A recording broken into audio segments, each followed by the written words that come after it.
those who have been left at our doorstep. Thank you. Thank you so much, ma'am.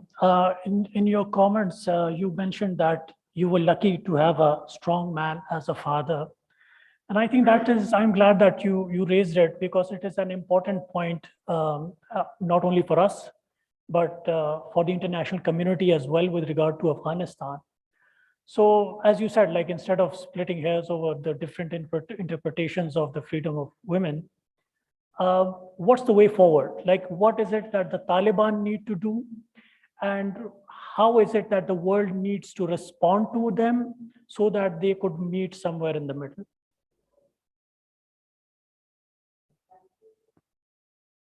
Far be it for me to give anybody a comprehensive formula. I can tell you what has worked in my village.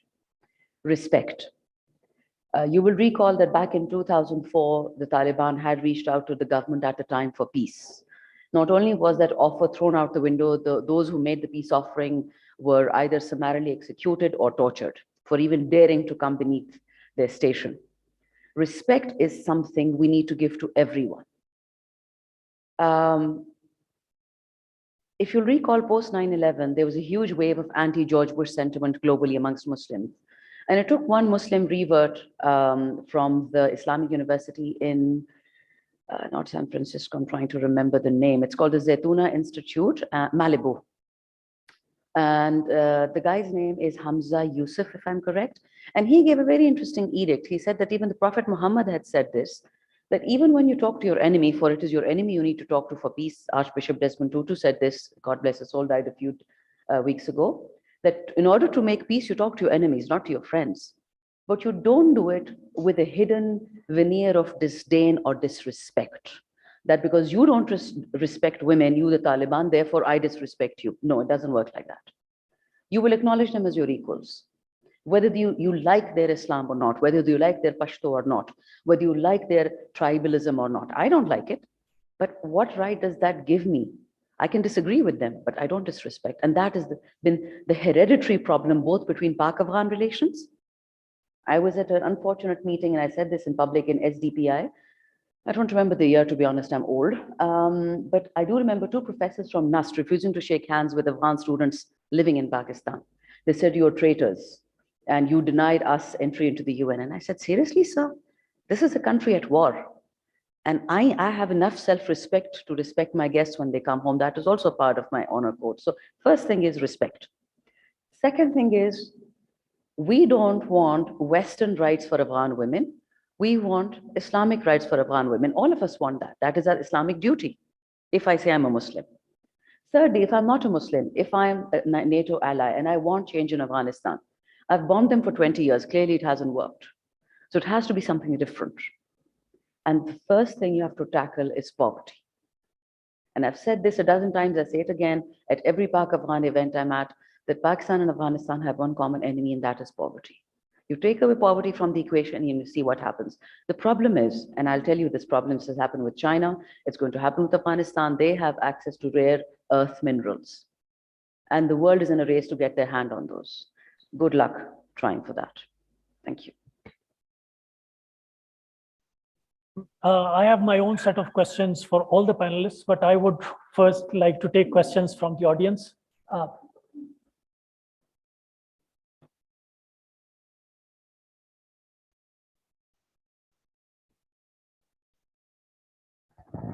Kindly introduce yourself and also mention who your question is addressed with. Ambassador Shahid Kiani, former ambassador. Ms. Chandana's impressive analysis reinforces my faith in democracy. Thank you very much. The question to you, Ms. Chandana, we have been, just a very small statement and then a small question. The Pakistan government has been fencing, by and large, we have fenced the Pakistan-Afghanistan border according to the Westphalian system of, international laws, sovereignty over borders. I think we've done the right thing because this would reduce the number of illegal crossings. But there is within Afghanistan, there is an hesitation, I would not rather go more, a continuous hesitation to accept the Durand line, which is an international border. There should be no discussion on that. If you look at the State Department website or the FCO website, they'll say this is a closed subject. The hesitation, the mistrust which I see in Afghanistan, you have to correct me. Is it because of what we did in the immediate post 9/11, in which we reversed our the Taliban, and then the Afghan ambassador who was in Islam was handed over to the Americans? Is it that mistrust which is continuing? Thank you.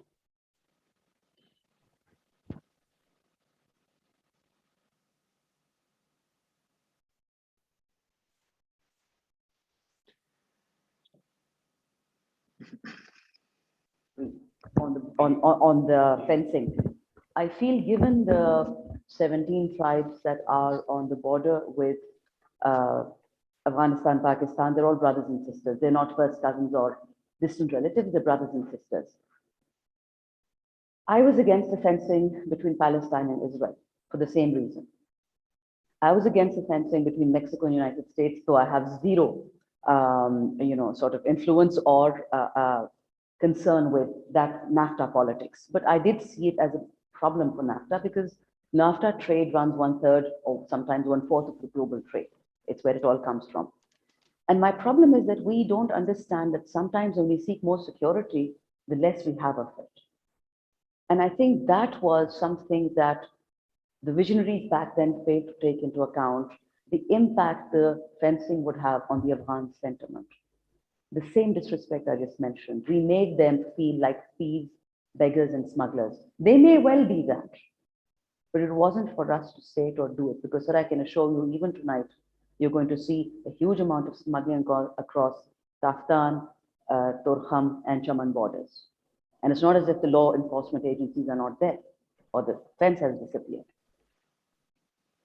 We've become a bureaucracy. I'm not going to say a nation because that would be insulting. I'm a part of this nation. We have become a bureaucracy of incredibly immoral and corrupt people. Not Afghanistan, me. My problem is, as I said, my constitution, my oath, my country. I have lost $3.5 billion, not Afghanistan. And it's not been a mistake. But when it comes to the lingering Afghan mistrust, I can give you a small example. It's very provincial for somebody of your experience, but I spoke to a couple of students a few days ago. They said, ma'am, you give us a student visa. You're very kind, you give us scholarships. But then what else do you do to follow up? You give us a visa, which we have to renew every 2 to 3 months, every 6 months, go back to the border, go back to our country, and face the incredible amount of rent seeking that the Afghan government was involved in. Then we come back here, then we have to report to the police. Now, recently we imposed a border pass from the Interior Ministry. I don't know if it's still in vogue or not. So you give them a visa, you give them a border, and they say at every stage you're paying 20 to 30 nationals in Afghanistan, less now during Taliban rule, but still we're paying 20 to 30 people to make sure we cross the border into Pakistan for education or for business, say for girls, medical students. They said, ma'am, the amount of harassment. So what we don't understand is, we get it that you're genuine, but why is it that your genuine moves don't translate into genuine actions? Why do you make it difficult for us to enjoy the, ease of doing business or cost of doing business or the ease of living in Pakistan? And I thought about it. Same problem with State Bank of Pakistan. So these are small provincial issues I'm talking about, not the larger scale regional issues. I talked to State Bank of Pakistan. Some Afghan traders protested, and they have a very funny and rightful protest. They say, ma'am, we own property in Pakistan. We own homes in Pakistan. We own land in Pakistan. But State Bank doesn't allow us to open a bank account. So therefore, you Pakistanis have no idea where our money is coming from, but you're allowing us to buy property, given how lax our property rules are. But you don't allow me to bring in transparent money in transparent channels so I can invest in this country. So we called the State Bank to the National Assembly. We asked them, they said, well, sir, hum thoda sa darte hain. I'm like, are you serious? They have a presence here. They have ID cards here. They're in your hospitals. They're in your schools. For all we know, they're your spies too. But you have made their life impossible.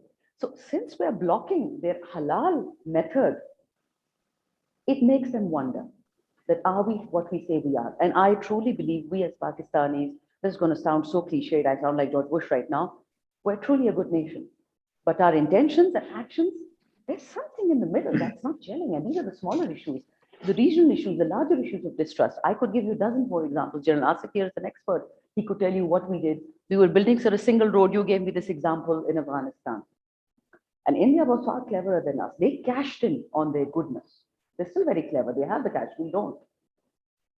But I can say this, and I'm not saying it as a favor to anyone, but we are the second largest country in the world to provide refugee status to many of our brothers and sisters. No questions asked. In my own village, we've helped so many people escape being sent back to Afghanistan because they were terrified of what they would find there.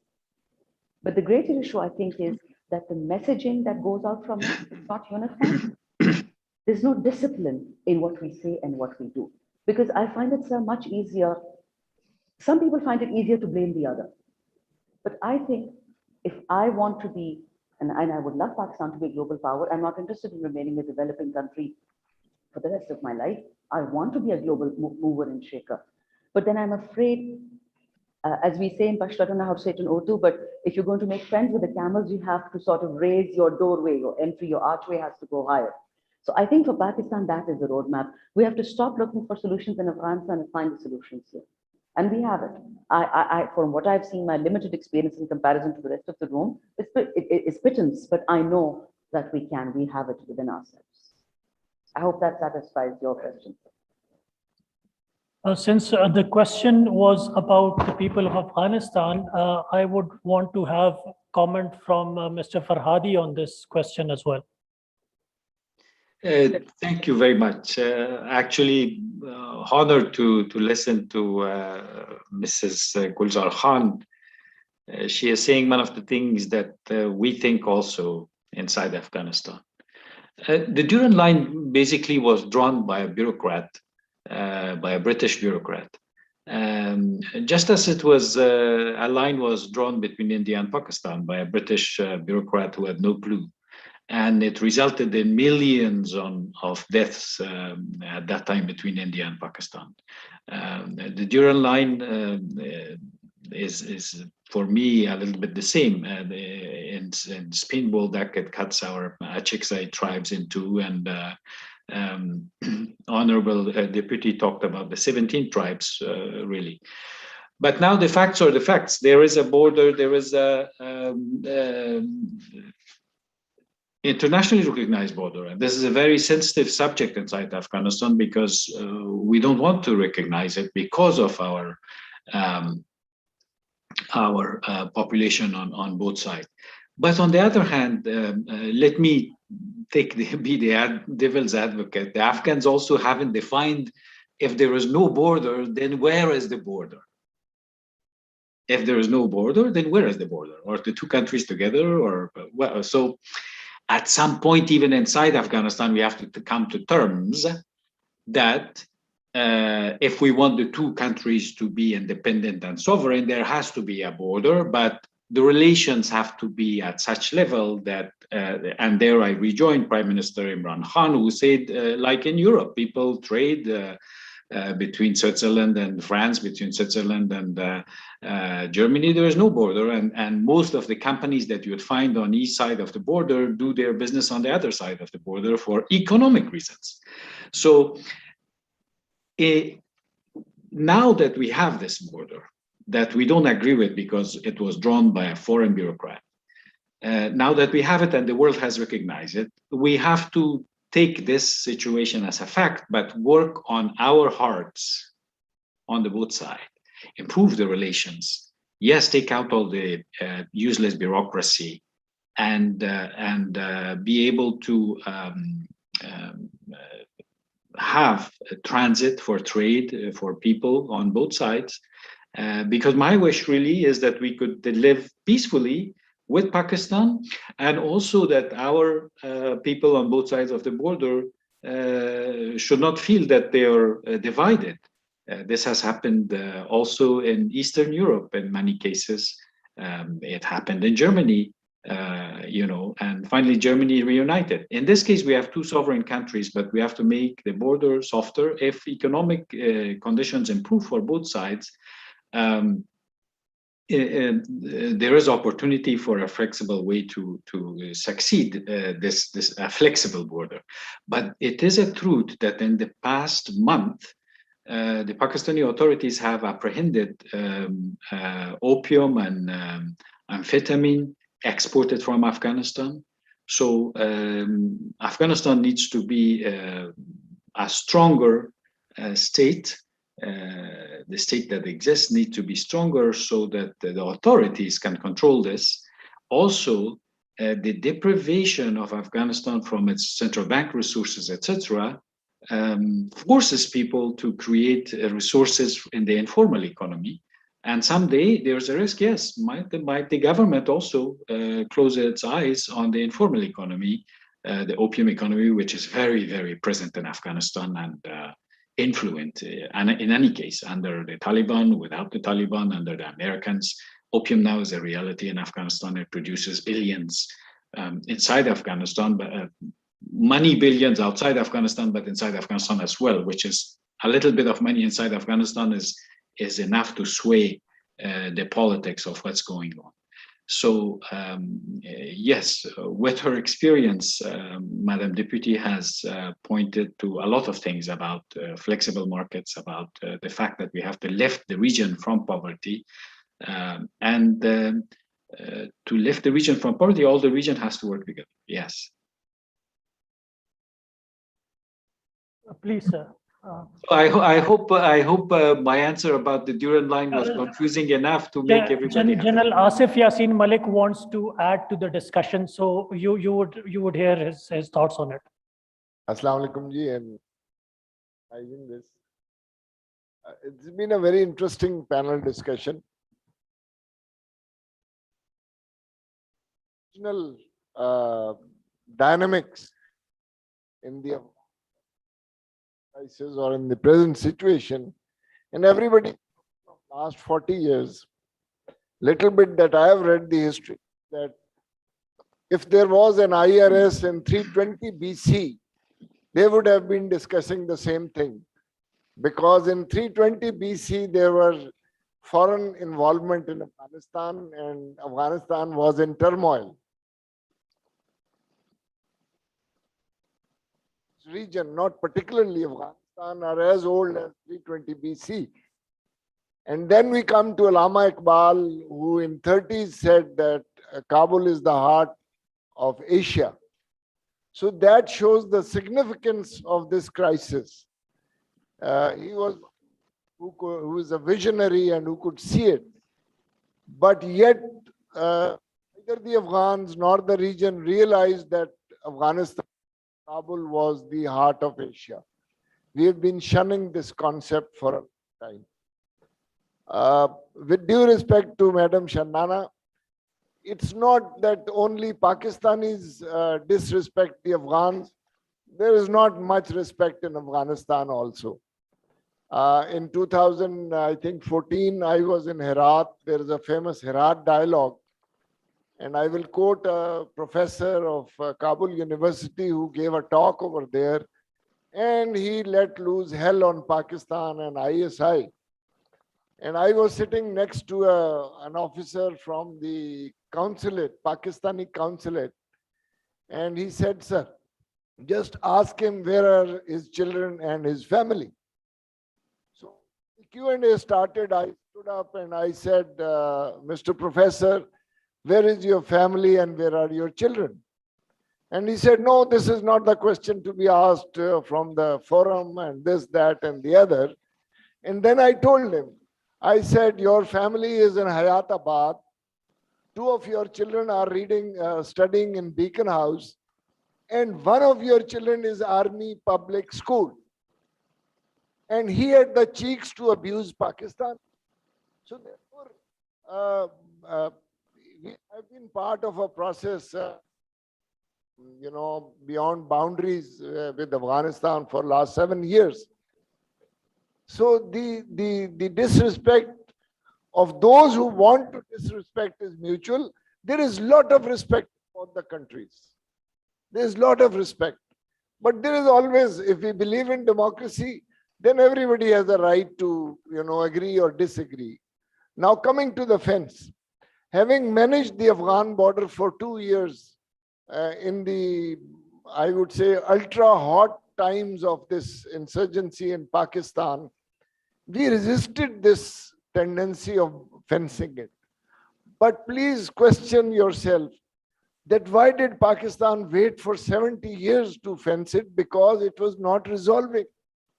On one side, the Afghans say this is not a border. On the other side, they had all the things like the border over there. And when we asked some people, where is the border? Some said River Indus, some said River Jhelum. So you are very right,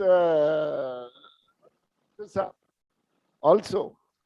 Therefore, I think let us be realistic. It can stay there.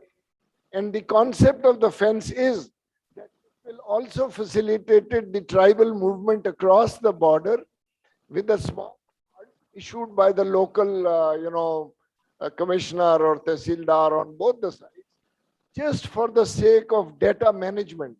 Who went to Afghanistan and who came to Pakistan?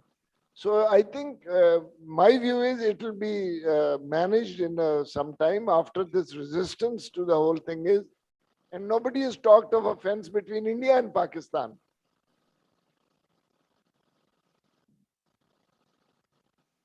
Let's talk of the fence between India and Pakistan.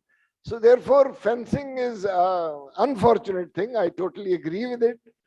But in my experience in FATA and KP was that it was matter of time when it was coming. Now it has come. Let us open the gates. There are about, I think, 40 crossings that can be opened. We can facilitate. This is a political question, not a security question. The politicians of both the sides decide this methodology. It is existing on paper. You only have to put it in place. Thank you very much. Do we have any more questions from the audience? Pale, senior. Again, to my brother friend from Afghanistan, the British had developed or they had opened 8 gateways. Despite this fencing that's going on, Pakistan is going to open gateway to each province, right from Badakhshan down to Yarmouk. And it will not depend, and if all this thing goes on, back in 1963-64, when late Itmadi was your ambassador here, Itmadi's mother and my grandmother were close relations. I can address you in Persian also, and Dari also in Pashto, wherever it is. I put up a question to him at that time, something sitting on. I said, why don't we have a referendum as to which side the Pashtuns from Afghanistan will cross, or we will cross there? He looked at me, and then my father said, look, I don't know, you better tell your son not to speak that way. So we can still have that referendum now. And let's see which population crosses across to your side or to our side. Thank you, sir. Since this was a comment, I'll take the next question as well. Assalamu alaikum to everyone. This is Jalal Yaqubi from Afghanistan. And my questions to Ms. Shandana Gulzar. And I prefer to ask my question in Pashto. تر ټولو د مخه خوشاله یم چې پر دې سټیج یوه پښتنه میرمن ګورم په دې هیله چې د کابل میرمن هم د بیان ازادي چې د انسانانو اساسي حقوقو څخه دی ترلاسه کړي او وکولی شي په ملي او نړیوالو سټیجونو باندې خپل د حقوقو لپاره خپل غږ پورته کړي. تاسې خپلو خبرو کې یادونه وکړه چې د افغان میرمنو لپاره تاسې اسلامي حقوق غواړئ. فکر کوئ طالبانو په تیر نظام کې د افغان میرمنو لپاره اسلامي حقوق اساسي حقوق دي هغه یې ورکړي وو او وکولی شي چې په دغه نوي نظام کې د افغان میرمنو لپاره هغه اساسي حقوق چې اسلام ورکړي هغه ورکړي؟ مننه.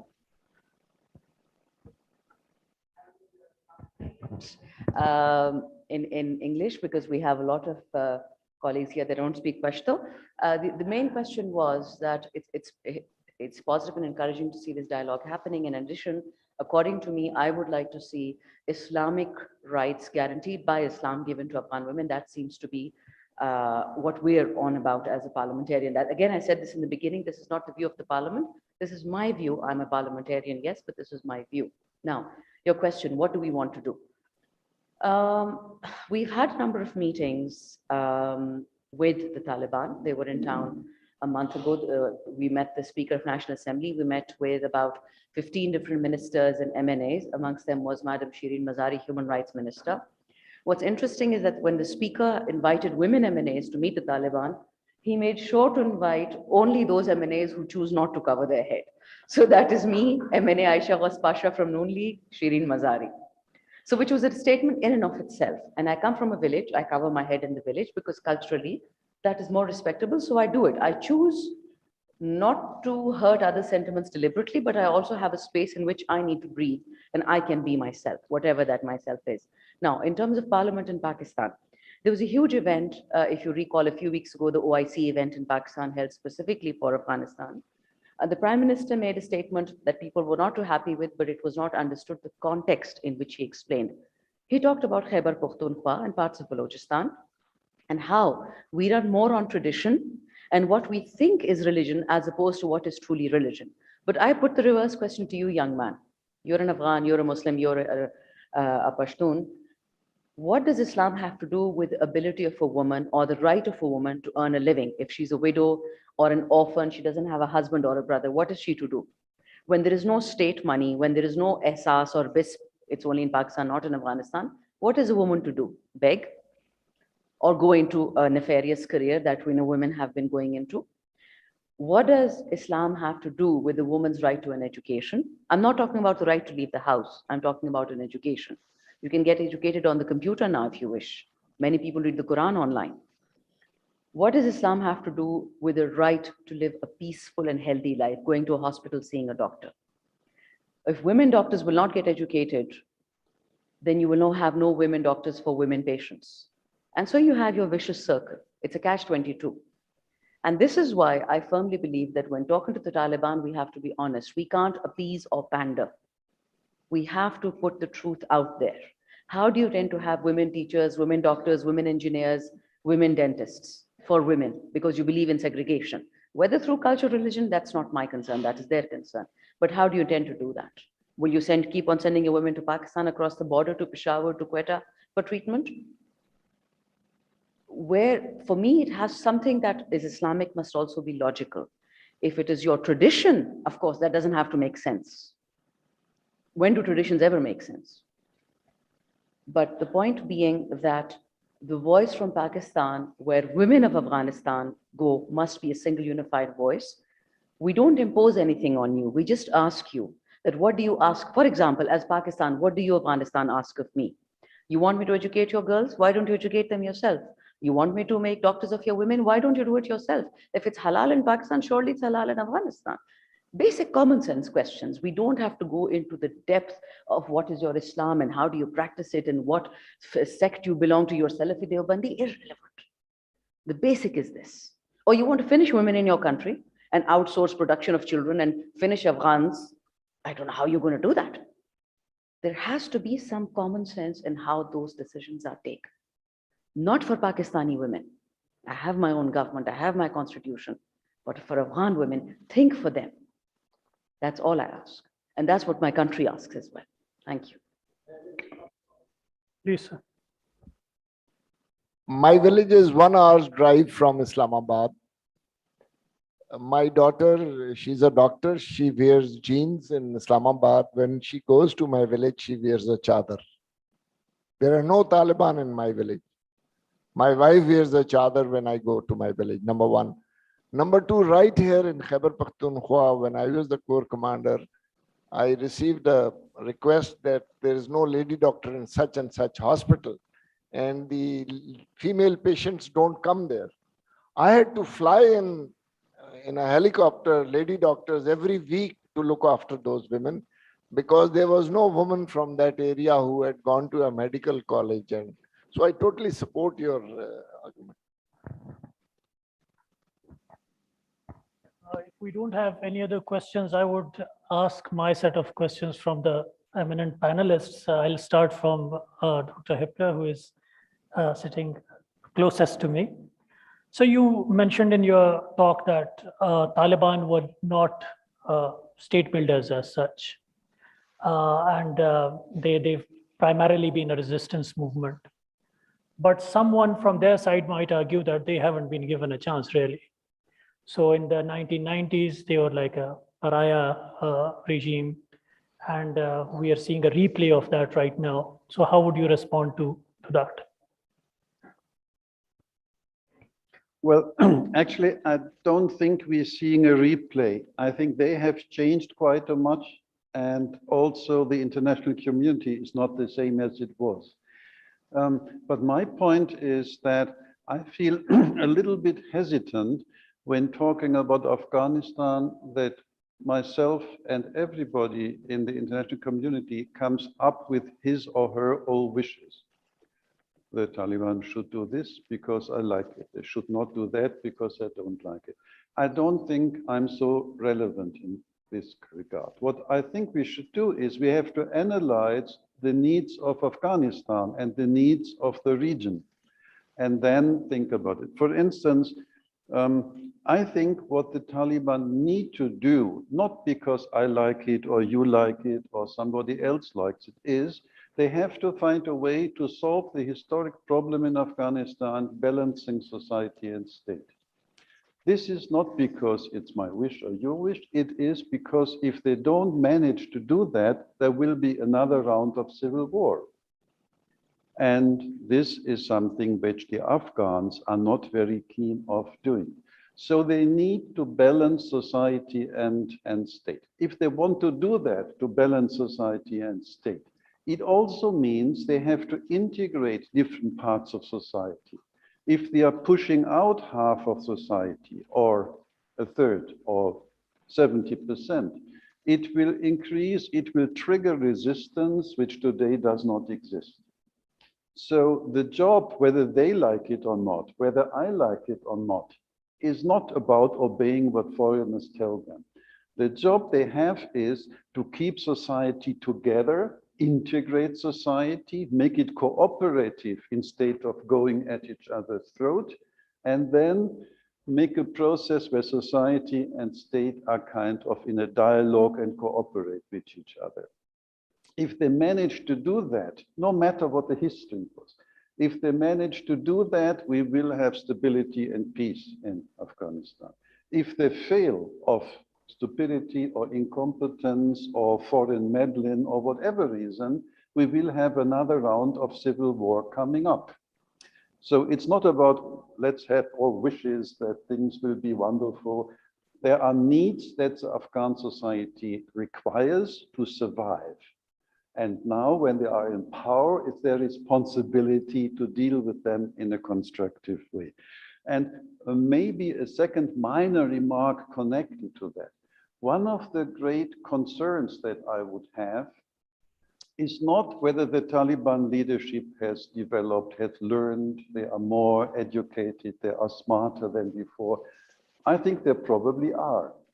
What is of my well, to some degree, human beings don't like to learn very much, but you know, sometimes they are forced, okay? But this is not my main concern. I think probably they are smarter than in 20 years ago. But my concern is when I talk about the capability of behaving like this, to what degree can they actually control the grassroots fighters? You know, if the leadership of the Taliban wants to have an integrative policy, because that's what the country desperately needs, and some rednecks people in some villages somewhere are trying to punish their old enemies and do a little massacre here and another one there, it will probably lead to a big disaster, even if the Taliban leadership may not support this. So that's what I'm meaning, you know, state building, controlling. It is not sufficient if 50 people on top have learned some part of history. If the people they are leading are not listening to their own leaders because they are not used to listening to leaders. They are used to doing things. So that's the reason I'm a little bit skeptical. Please, sir, please. Sir. I was going to come to you anyway, next. I think all the discussion that I have ever attended about Afghanistan, unwittingly, instead of the bigger picture, we tend to get trapped in discussion on Pakistan-Afghanistan issue, and all the discussions boil down to picking up this thread of Durand line, which is no more a Durand line as far as Pakistan is concerned. But why do we try to push this discussion, especially from the Afghanistan side, to Durand line? We all do know the reasons, right? Why this discussion by Afghanistan is not done with Iran or with Central Asian republics? Why it's only with Pakistan? For me, point blank, it is exploitation of the Pashtun card, and very pertinent comments came from a senior person sitting here. When the majority of the Pashtuns are living in Pakistan, and if we have to be irrational, and we do hold some plebiscite, okay, which side Pashtun do want to live, with Pakistan or with Afghanistan? So seeing otherwise millions of Afghan Pashtuns living in Pakistan as legal or illegal immigrants, you walk out of this place, 200 meters, you'll find so many illegal Afghans as vendors and shopkeepers doing business freely here. So for all the reasons, this issue has been kept alive. It's a dead issue. But anyway, in today's discussion, we were focusing on the regional framework. And with the regional framework, I did highlight that before anybody else, any coalition of the countries or any other country wants to bring some solution, some semblance of civilization, some semblance of rate of the government. So capacity building of the Afghan interim government has to be done. So it has to start from within. First, they have to have that kind of environment in which there is some acceptability by the Afghan interim setup.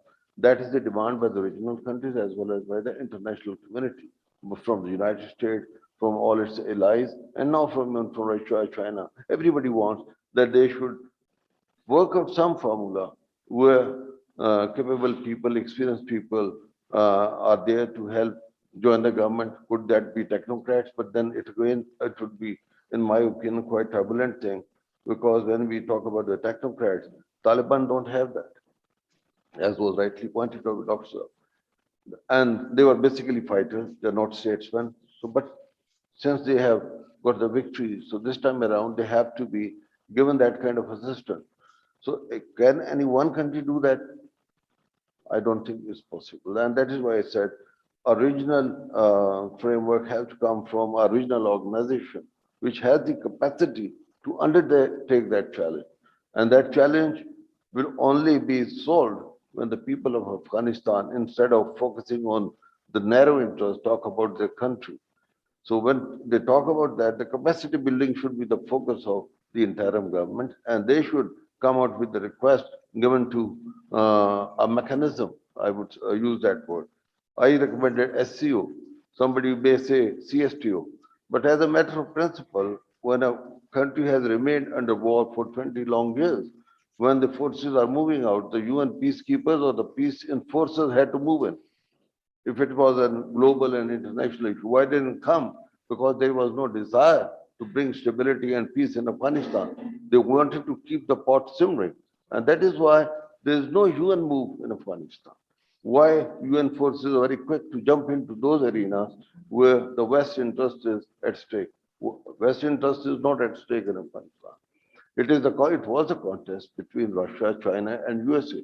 So three major contestants working in Kasa region, Central Asia, South Asia. General Yassin would bear me out. I have looked at Afghanistan not from within Pakistan. I have looked at Afghanistan problem sitting at Almaty, sitting in Tashkent, Uzbekistan. I have been traveling frequently to the border of Termes for 3 long years. And for Russia, Afghanistan is part of Central Asia. It's not part of South Asia. That is how they look at it. So any instability in Afghanistan travels up north and threatens Central Asia. Now you see the revolution in Kyrgyzstan and Uzbekistan and now in Kazakhstan, which is economically one of the model state for the world. In just about 10 years, they were among the G20, economically so developed. So it's not being digested by the people who are here to contest Russia and China.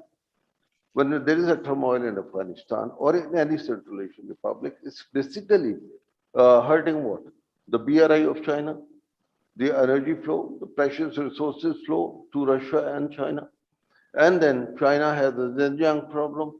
It has three Central Asian about Tajikistan, Kyrgyzstan, Uzbekistan bordering it. So whenever there is unrest by the Islamic militants, the China gets alarmed, and that is why yesterday they did offer to Kazakhstan that instead of CSTO, they are ready to come up with their security mechanism.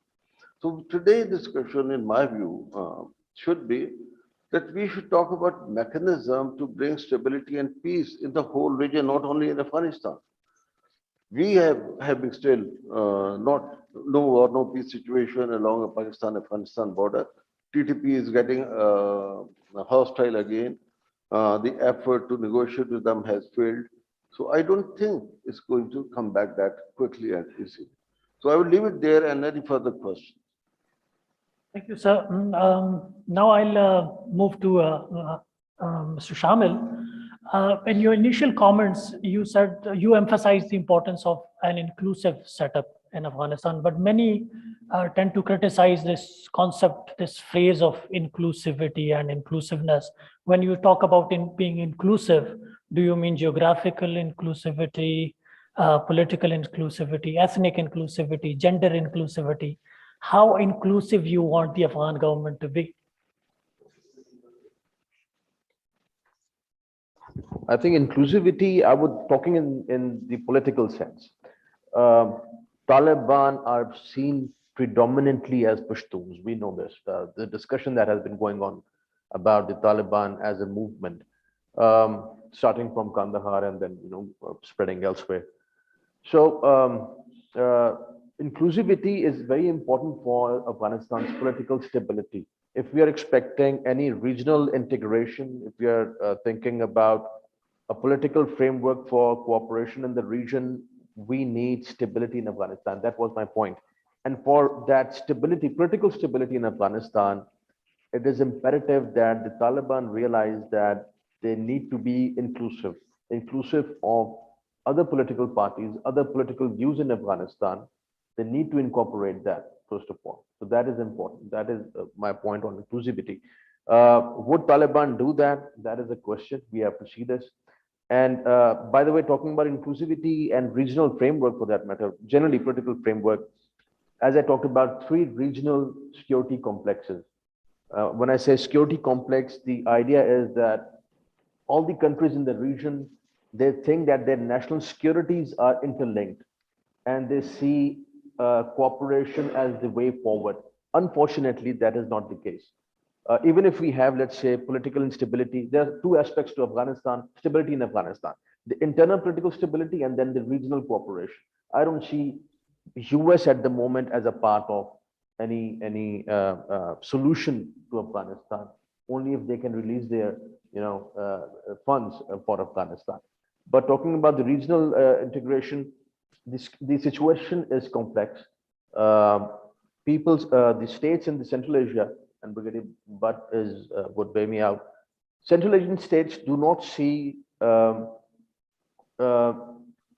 cooperation as the way forward. Unfortunately, for them even, cooperation is more about competition.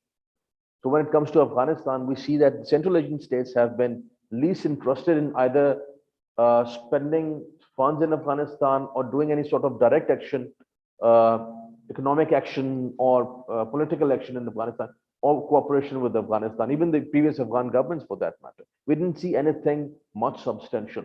Same goes for the Persian Gulf security complex. We see Iran and Saudi rivalry rather, and less of cooperation for Afghanistan. More or less about South Asia, Pakistan and India.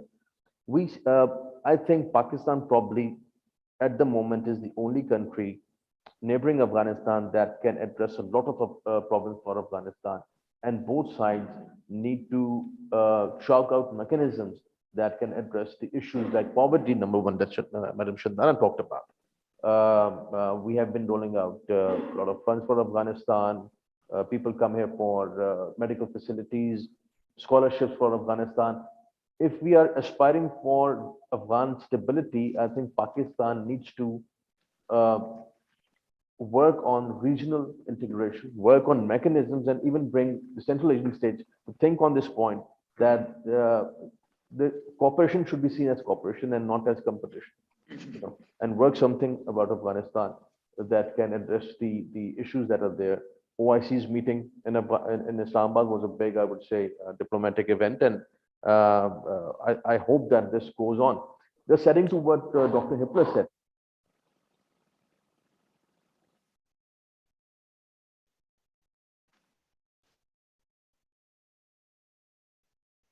When they include other ethnicities, they include the system somewhat that has been there, the government system that has been there in Afghanistan, in Kabul, and work with those people to address the political issues or the social issues for the people of Afghanistan. Please, sir. I think we should stop dictating to the Afghanistan, to the Taliban, what sort of government they should have, inclusive or not inclusive. I think they are not so dumb as people think they are. Let the Afghan people decide. The Taliban are Afghans. The population is Afghan population. Let us give them some time. Have we ever asked any other country to have an inclusive government? No. We ask Iraq to have an inclusive government. The Kurds are still separate, technically speaking. So I think this is the biggest mistake that the world is making. And such things have a reaction on the other side. That, listen, guy, you want to tell me what to do? Okay, I will do what I want to do. So I think this is an abrasive policy or attitude towards the Afghans in general and the Taliban in particular, that they do not know how to run their country. Yes, they didn't know it for whatever time, but I think let us give them an opportunity. We were discussing just now in the office also that it is too early. You give an American president also 100 days, and I remember on 17th of August, people were criticizing the Taliban for what was happening in Kabul.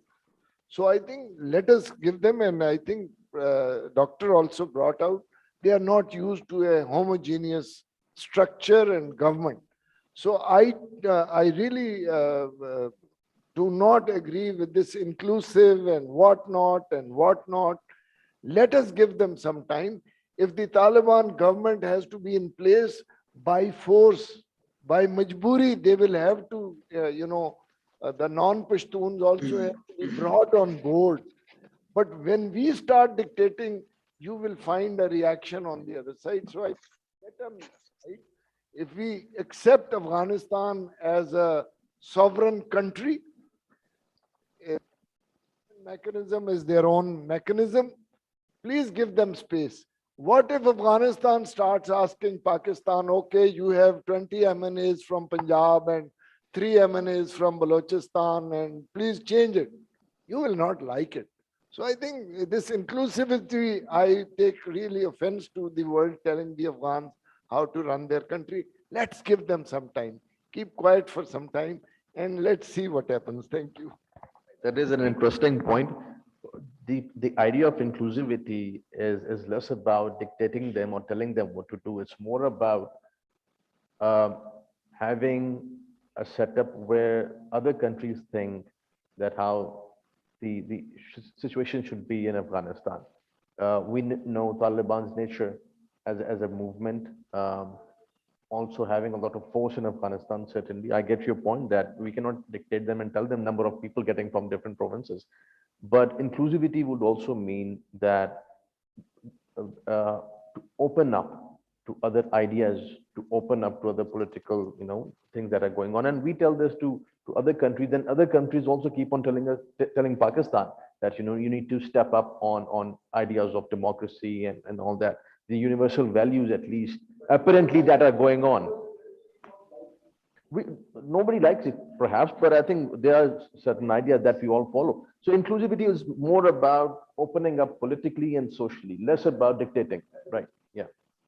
Dr. Hippler, you wanted to add with this? Well, just briefly, I think we should really keep two things separate here. One is what we want and what we tell the Afghan governments from the outside. We should respect the Afghans like we respect Pakistanis and Germans and Chinese and everybody else. And if the Afghans want to destroy their countries, they have the right to destroy their country. I would cry, I would really suffer, but I will not dispute the Afghans' responsibility for their own thing. So what we wish and what we don't wish shouldn't be confused with what the Afghans are allowed to do with their own country. It's their country. If they want to make it successful and blooming, I would be happy. I would support it. But if for some reason they are destroying it, I am not in the position to tell them they are not allowed to do that. But this is about wishing. I wish they will be successful. I wish they will be peaceful. I wish they will be happy. But I'm not God. I can just wish. But the second thing that we shouldn't confuse is the analysis. And in the analysis, we can really say if the Afghan new government and the Taliban will not bring in people who are outside now, it will probably contribute to destroying their country. This is not telling them what to do. This is analyzing, if you do this, you may be successful. If you do this, maybe you will still be successful. If you do something else, probably it will lead to failure. This is called analysis, and this is what academics do. It does not mean telling them what to do. It's just advising them. I'll give you an example. If in Germany, where I'm coming from, a very small group of people, religious group, ethnic group, whatever, would basically control whole of Germany, the Pakistanis should not tell Germans what to do. But I would be very disappointed if my Pakistani friend would not tell me that this is stupid and you shouldn't do it. I would ask for you, Pakistanis and others, to support people like us with their opinions that, well, the Germans are really crazy, they are destroying their country. You shouldn't dictate to the Germans, but you are friends. You should just tell us your honest opinion, whether you think it's good or bad. And I would listen to you, but I would not accept dictatorship from Pakistan over Germany, but I would beg for your honest opinion and advice. And that's what we are doing here. We are analyzing, trying to find out what is good for Afghanistan. But we would never, I personally, I would never tell them do this and don't. I'm not their boss, I'm a political scientist to analyze things. Yeah. Thank you, sir. My last question to Mr. Farhadi.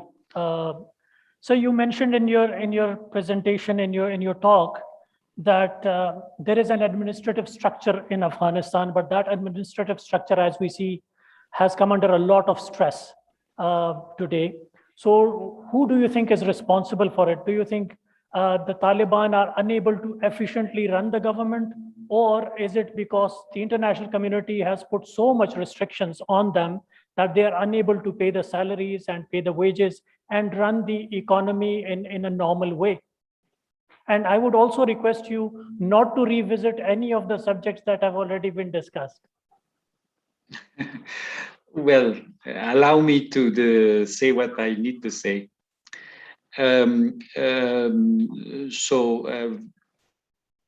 First of all, because I always, when I go to a meeting, I say what I need to say, I do revisit all the subjects. The Taliban's are state builders. They are getting into the state apparatus, but it's a state that doesn't have resources. And in some places, they have gone and they have taken over the borders, the airports, the financial system. But it's a state without resources. So now the resources have to be freed up, but that's a negotiation that we have to have with the Americans. And in fact, the Europeans have had this negotiation with the Americans, and we have seen that the Americans are releasing funds, albeit in very small portions. Yesterday, the Americans promised $308 million to the UN fund, because currently there are sanctions against the Taliban, to be distributed as aid into Afghanistan. Where the Pashtuns should live, the Pashtuns will live wherever they are right now. That's the best place for them to live on both sides of the border. They just want the border to be flexible. And because the economic livelihood of the villages and the trade between the both sides of the borders is at stake and requires that. On the Taliban and women, this conversation is now open in Afghanistan. The Taliban are discovering the inner cities now where the women have studied for the last 20 years, and they have demands of the Taliban. We see very small demonstrations in Kabul of 12 or 15 women, but the Taliban are discovering this, and we on the other side we are telling the Taliban, be patient. Be patient. I'm very thankful that there hasn't been violence in Kabul and since the Taliban has taken over. In other parts of the world, when countries come to the end of a war, there is violence against people, against women. None of that has happened in a large scale in Afghanistan. And of course, there has been some incidents. Of course, there has been some personal incidents of vendetta against former soldiers, etc. But it's impossible to end a 20-year war where there was bombings and on the villages and a lot of things that were not reported because it was convenient not to report them at the time. And some of the media also was commandeered not to report some of the things that now we have personal vendettas. But the fact that the Taliban have given an overall pardon is very positive and important. On capacity building, a colleague said that people need capacity building in Afghanistan. In the last 20 years, there has been a class of young people who have been educated in Afghanistan, in universities, in private universities, women and men. They are ready to join the government, but the government has to open up. So basically, the conversation we're having with the Taliban right now is that, look, we don't want you to go away. We want you to stay. Keep the security together, but you have to open the state to others because it will help you stay longer. Because if you want to govern Afghanistan alone, it's not sustainable in the long run. On the remarks that were made that we should leave Taliban alone in how they will deal with governance, we should not leave them alone either. That's what I'm not doing. I'm every day with Taliban in debates, and we have constructive debates, because I say that if you don't listen to us, it will have consequences for Afghanistan, negative consequences, and negative consequences for the region. The region should not leave Taliban alone and continue the recommendations, as Mr. Hippler said, as political scientists. It's good. The Taliban are hearing. They have a lot of young, educated people with whom we are in conversation. We're in conversation with the elders as well. The elders, more difficult to change their minds, but on TV debates we have conversations with the younger ones, the elder ones, and in some places we find areas of agreement and we laugh together. So I hope that we can continue that and build the new Afghanistan based on understanding, as Mr. Hippler said, balancing society and state, because Afghanistan, yes, the inner cities are very different from outside the cities.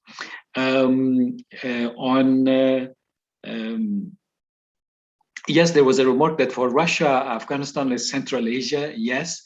But now the Central Asian countries have their own troubles, and they are sort of going towards Russia. And we can consider now that Afghanistan is South Asia, because the Central Asian countries are closing on themselves a little bit. We have seen the example of what happened in Kazakhstan and how it was sort of repressed. And we see the Tajik president asking for Russia to come and protect him. Otherwise, the Taliban will come and take over Tajikistan. And he is exaggerating that there are 6,000 terrorists on the southern borders.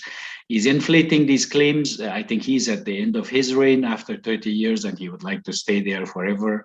And Russia can offer him by coming again after 30 years in Central Asia and letting these guys reign until the end of their lives.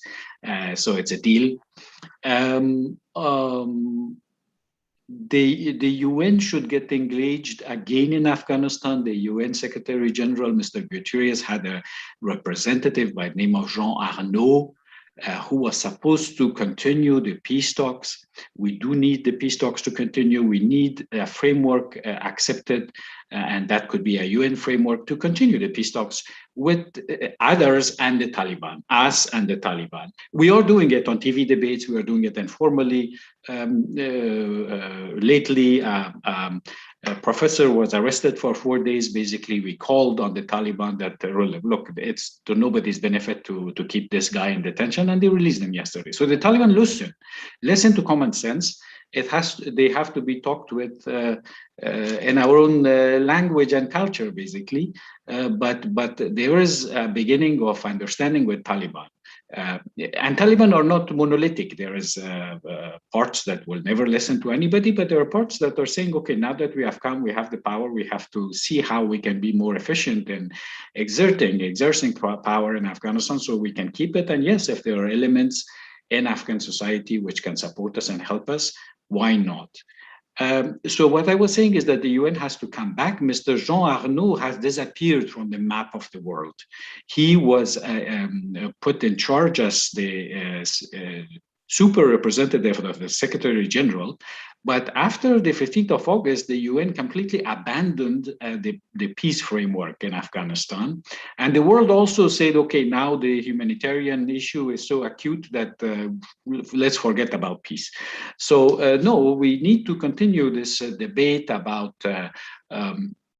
inclusivity in Afghanistan. Yes, the former leaders escaped with a lot of money. They have a lot of dirt on their face. I don't think they have a place in Afghanistan again, but let's remember that the Taliban are 80,000 people and Afghanistan is 39 million people, and the Taliban came without an election. So there is a need to go out and now form a coalition of the willing people who work with the Taliban to save the state. It's a new model. It has to appear.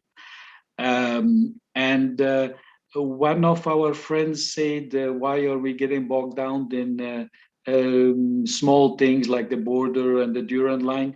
Because all politics basically are local. And the local politics affect the sentiment in media, in society, and it becomes big politics. So we have to take care of the details as well. On Taliban and women, what I have said to Taliban on public debates in Afghanistan, I spend my time a lot on Afghan channels with Taliban discussing.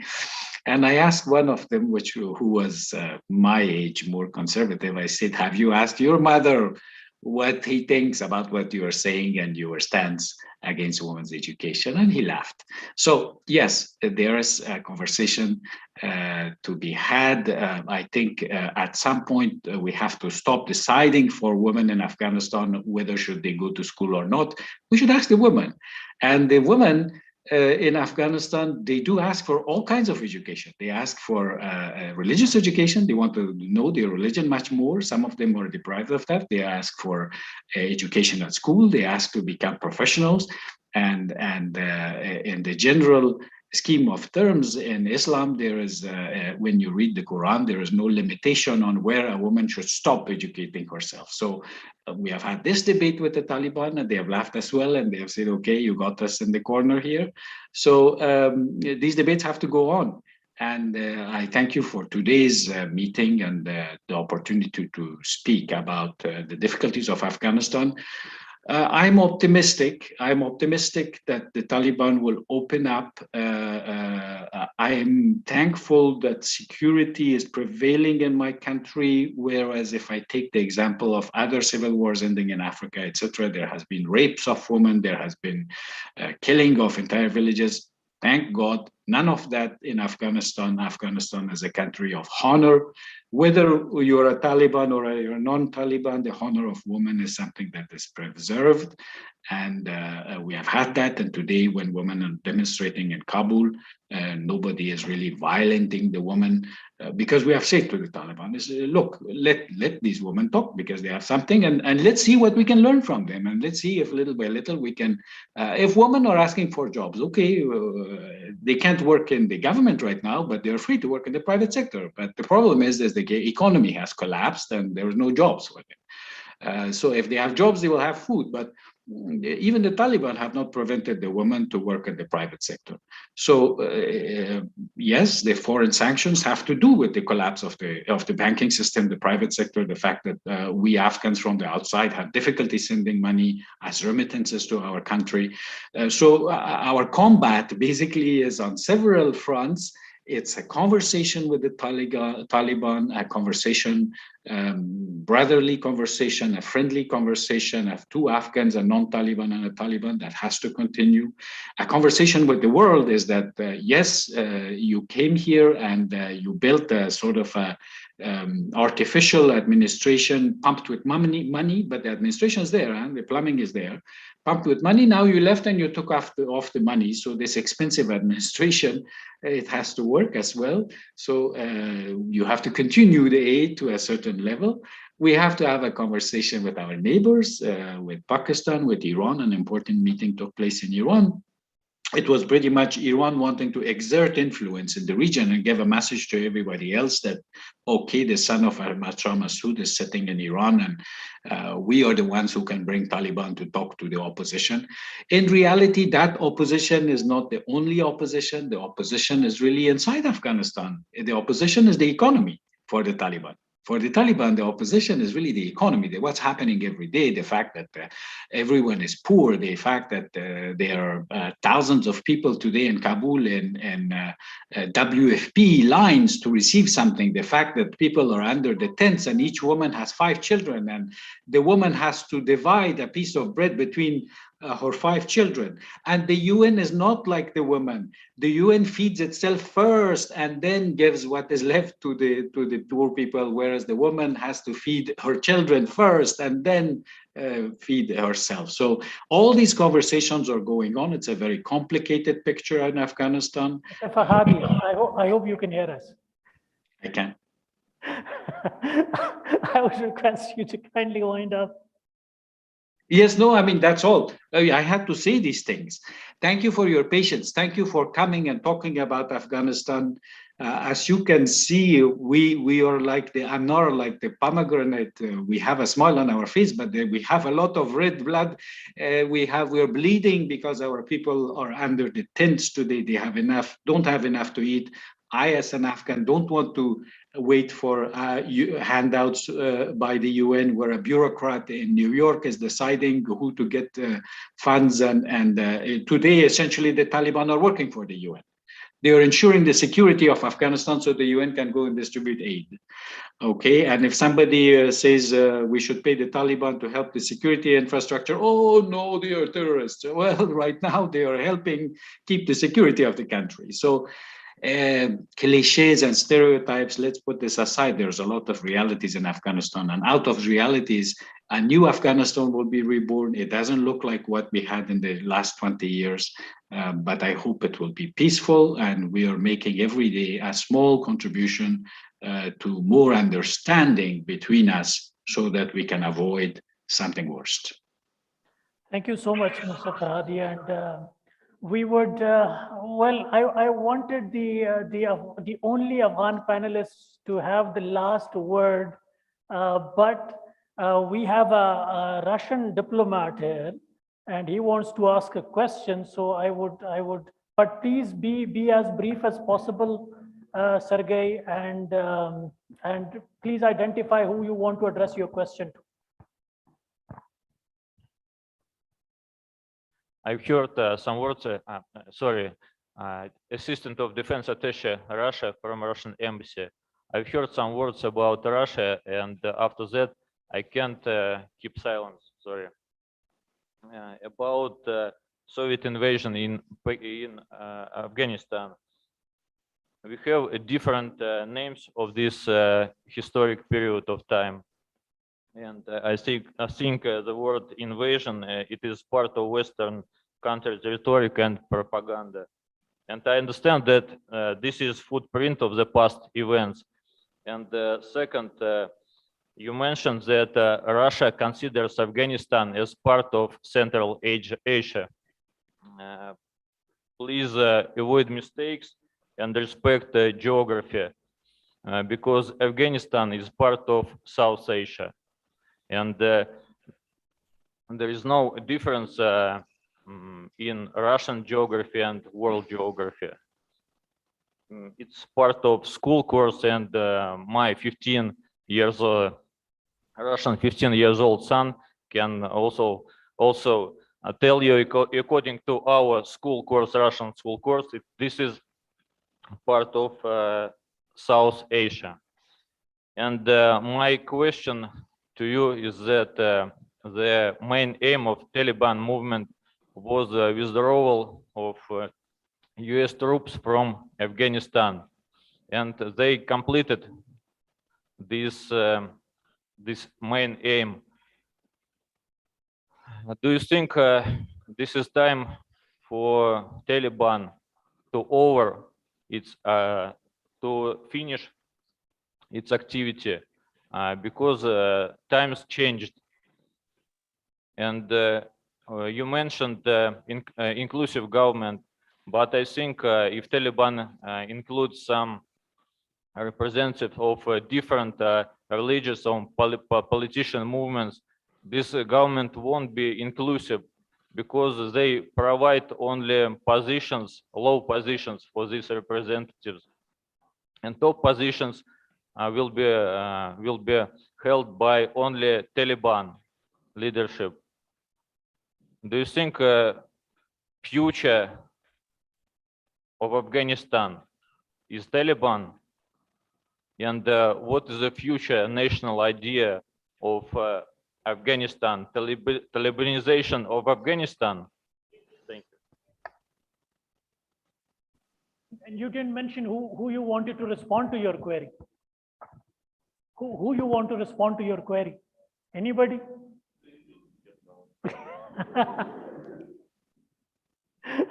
I think it was primarily addressed to Mr. Farhadi. No, it was good comments. Gentleman is a Russian diplomat, and he has to say what the Russian official position is. So all comments are good comments. Thank you, Mr. Farhadi, and thank you everybody for sparing time for us. Thank you, Mr. Farhadi, for joining us online. Thank you, Dr. Hipler. Thank you, Brigadier Butt. Thank you, Mr. Shamil, and thank you so much, ma'am, for taking time out from your very, very busy schedule for us. And at least we on the stage are feeling quite cold, and we need a cup of tea. So we'll all break for a cup of tea upstairs on the terrace.